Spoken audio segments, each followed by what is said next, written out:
د روژې مبارکې میاشتې په وروستۍ لسیزه کې په مزار شریف ښار کې د قرآن کریم 3 ورځني نندارتون پرانیستل.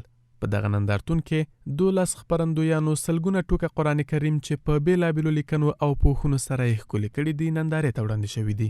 د بلخ د اطلاعاتو او فرهنګ مسؤلین د دغه نندارتون موخه د قرآن کریم تلاوت ته د هیوادوالو هڅونه او د هغې پر بنسټ د ژوند د اهدافو ټاکل دي. هدف د دې برنامې څخه د دې فرهنګ ترویج دی. خلق په دې پوهول دي چې زموږ د قرآن سره څومره تعلق شته و خلکو ته دا فکر ورکول دي چې باید زموږ اصل هدف چې قرآن کریم دی هغه تر شا نه پرېږدو. باید په هر وقت کې زموږ تعلق د قرآن عظیم الشان سره وي. در این نمایشگاه به تعداد 12 ناشر کتاب فروش اشتراک کردن و صدها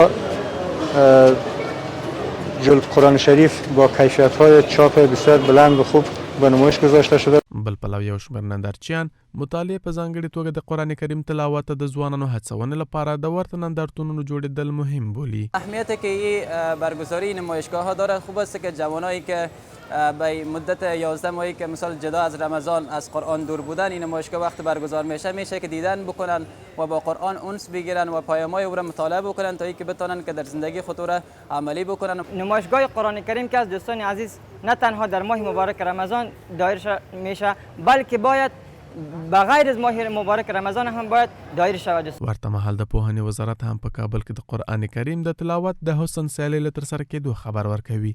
دغه وزارت مسؤلین له کورنۍ غواړي خپل اولادونه د قرآن کریم تجوید، حفظ او زده کړې ته وهڅوي. د قاریانو والدینو لره یا د هغوی اقرباو لره یا د هغوی سرپرستانو لره او یا د مدارسو محتمینو استادانو لره دا ضرور ده چې دوی په دې باندې پوه کړي او دوی ته دا ذهنیت ور جوړ کړي چې په دغه تنه تلاوت تاسې باید اکتفا ونه کړئ.